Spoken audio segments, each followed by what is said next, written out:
Ho ho ho, it's a pirate's life for me. Ladies and gentlemen, welcome back to the channel. My name is Mark Roden, and today I'm going to be giving you 12 different drift cars that are underrated, that are also pretty cheap. This isn't like a budget car video, but if you're looking for a drift car and you have a small budget, you can find most of these cars for under 10K. I think there's only one actually that you can't find under 10K, but everyone else you can find under 10K. But yeah, 12 underrated drift cars, because I love drifting, but there's so many cars out there that people don't drift just because it doesn't have an RB26 or a 2J in it. So we're gonna make the video. If you guys want to support the channel any more than you already are, head on over to www.smoothstance.com/shop to pick yourself up a hat, shirt, or shorts. And with all that out of the way, let's get right into the video. All right, so yes, you heard me right. We are doing 12 because I wanted to only do 10, but then I found two more that I really like, so 12 it is. And number 12 is the wonderful Chevy Corvette C4. Now, the C4 Vet is not an explosive device, but is obviously not only underrated for drifting, but also for really everything else. Nobody really talks about the C4 Vets, and they're pretty good, man. They come with a 5.7-liter V8, making 240 horsepower, and obviously it was rear-wheel drive, duh, because these are drift cars. And not only is the C4 Vet underrated, but honestly, all Corvettes are. Like, if you want to drift, and you need a platform to do it on, and you got the money, drop it on a Vet. It doesn't have to be a C4. It's just that the C4 is the cheapest one. But if you can buy like a C5, it's even better. Most drifters swap their engines with an LS engine anyway, if the engine is horrible, at least. Cough cough, RX-7, and this one already has it, so you get to skip that step. Next up, lucky number 11 is the first generation Subaru Forester. There's a couple things you look for when it comes to drifting, and those things are rear-wheel drive, a strong differential, cheap, and a manual transmission. Well, the Forester has most of those. It comes with a 2.4-liter flat 4, making 165 horsepower, and it was all-wheel drive. And I know what you're thinking, Mark, you can't drift all-wheel drive. Oh my god, does this guy even know what cars does? Like, does this kid even have a poster of Adam LZ naked in his room? Yes, I do, buddy, and guess what? It's pretty damn easy to swap these Subis to rear-wheel drive. Just ask my friend Eric Buda. And once you do, you now have a car you paid like $3,000 for with a manual transmission that can go drifting. That's an insane deal for a drift car. Okay, so now we are into the actual top 10. We got the two bonus cars out of the way. And number 10 is the BMW E39. Everybody and their mama knows about the E36, the E46, and the E30, and they know that they make some pretty great drift cars. But everybody just ignores the 5 Series BMWs, and it makes no sense. They are just as good, if not better, than the 3 Series. The E39, I think, is the second generation 5 Series. It might even be the third, actually. And it comes with whatever engine that you can afford, but the V8 is the one to look out for. And since everybody likes the 3 Series BMWs, these are actually somewhat cheaper than 3 Series BMWs, which is honestly just insane to think about. They're pretty much better in every way than a 3 Series, but is much cheaper than a 3 Series because they're not as popular as a 3 Series. Why? What is there not to like about it? Number 9, son, it has got to go to the Nissan Skyline R31. Once again, any trim level that you can get will be a good option because the motor isn't really what you're looking for here, but just the platform. These are, in a way, overhyped just because they have the Skyline name on them, but not as much as you would think, okay? Now, they are rear-wheel drive from factory, and they are manual from factory, so you don't have to worry about any of that issues and changing anything. And if you want to keep the stock motor, you certainly can. I just think it might be a bit harder to make power with the stock motor. That's why most people swap them. The only reason I didn't put this absolutely freaking beautiful, gorgeous, amazing, sexy JDM Legend higher is because, like I said before, they're kind of expensive due to them being, like, pretty popular already. They're just not popular in the drifting world, so that's why I put it here.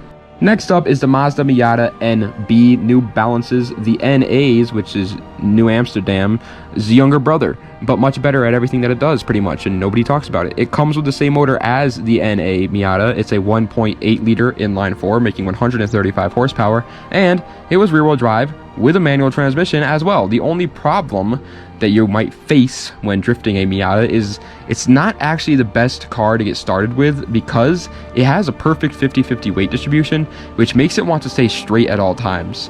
So obviously when you're drifting, you don't want the car to be straight, so that might be a little bit difficult.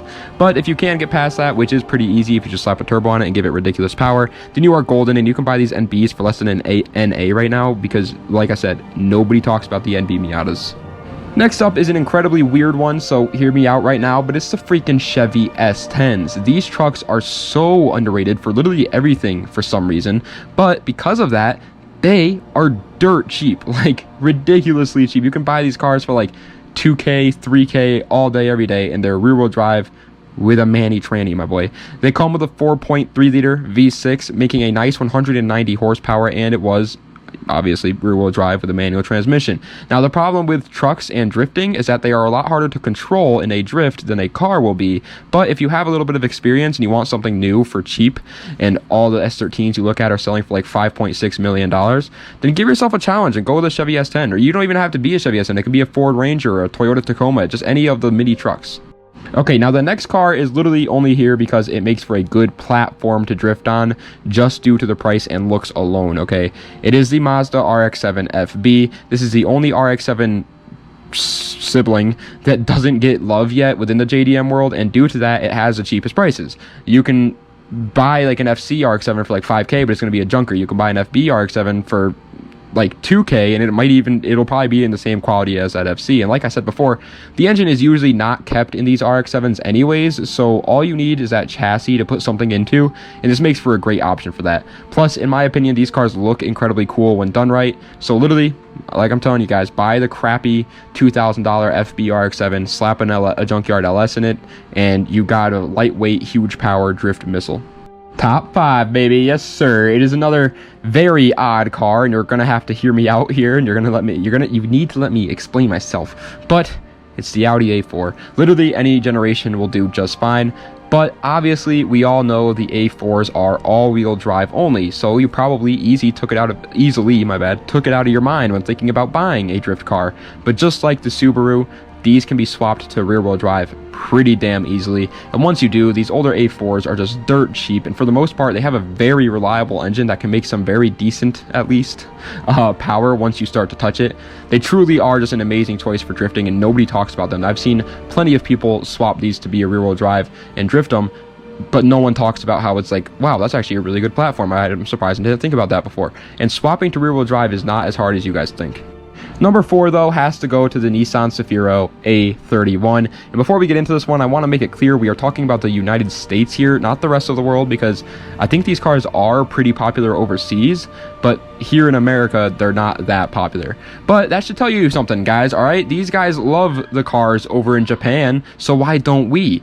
I think I've seen like one guy drifting a Cefiro ever in person, and it makes no sense. On top of that, my bad, games like Car X, Drift Racing, Need for Speed, and Forza have never had a Cefiro in their games ever, when they absolutely certainly should. They're really cool cars. The engine in it is quite good too, and you can find them already imported here in the States for like $8,000, which, yes, is kind of a lot compared to most of the cars on this list, but it's an imported car that has some sort of like, you know, coolness behind it. Like, that's a good deal. Third place, however, has to go to the Ford Mustang GT SN95, because these Mustangs are just insane drift cars. Right off the bat, they make very good power with a very good engine for even more power if you ever get bored of it in the future. It's a 4.6 liter V8 making 240 horsepower, which is very good and has plenty of potential too. So if you do get bored of the 240 horsepower, slap a Turbski on there and you got like 340 horsepower. But they also are dirt cheap. They come with a manual and they have a pretty strong differential. The only problem with these is, one, they aren't popular like JDM cars, so for some reason drifters don't want them, and so they also don't have, you know, very many aftermarket mods in terms of drifting. And two, they have very bouncy suspension, so you got to do lots of suspension work to it to make it be very stiff. But with the money you'll save with power mods, you can easily dump into some stiffer suspension and be absolutely golden. But second place is a car that fits all the criterias to be a golden drift car, yet it is never used whatsoever. It is the Toyota Supra Mark III. This car is pretty much a Lexus SC300 with pop-up headlights, alright? Yes, it has a long wheelbase, but we've seen in the past that that does work okay as long as you're good enough at driving, like the SC. It comes with a 3 liter inline 6 making 200 horsepower exactly, and yes, it was obviously going to the rear wheels with a manual transmission, and they are pretty cheap too. They are starting to get up there in price. You're starting to see some, you know, Mark III Supra selling over 10K, and it's kind of ridiculous, but they're still around the $5,000 mark, which is still a pretty good deal in my opinion. The only thing I really don't know about is the diff. The diff could be glass, but I don't think so, because I have seen some of these making some just absolutely insane power, and I don't think they're on any like aftermarket differentials, but I could be wrong on that. But either way, you swap it with a diff that can handle it, that's cheap as hell. It'll be all right. But finally, first place, and it goes to a car that 100% will be a common drift car in a couple of years. Everybody's going to be drifting these things. Give it like 5 more years and they'll be all over the place. It is a BMW 328i E90. This thing is so obviously going to blow up in price one day, and every drifter is eventually going to end up picking one of these up. It's going to be like the new E36, so why not hop on it now while they're still freaking cheap, okay? They literally cost less than an E36 and are better in every way. Don't hate me for it. That's the truth. They're just a better car. They come with a 2.8 liter inline 6 making 230 horsepower, and it was rear wheel drive, of course. And once again, I'll saying it again, buddy, it is an amazing platform for drifting for that price, where they're like I said, they're at like 3K right now. That's a great deal. Don't fall into the hype of having to own like an S13 or an E36 and you have to like be the best drifter in the world. Just buy a damn E90 before they are the cars that have all the hype surrounding them, because that will happen. Okay, it will. It happens to all the BMWs. E46 is another good one. But ladies and gentlemen, that is the end of today's video. I hope you enjoyed. If you did, please be sure to like, comment, and subscribe to the channel for more. I hope you guys are liking these new like underrated car top 10s and the deep dives. I know you guys like the deep dives, so that's really good, but I'm hoping you like these like underrated car top 10s too, because I like doing them, so I'm definitely going to keep doing them. But anyway, if you want to know about anything on the channel, go watch yesterday's video. I made a whole video describing the whole channel's like future. And thank you guys so much for watching. Das Vidania. Have a nice night.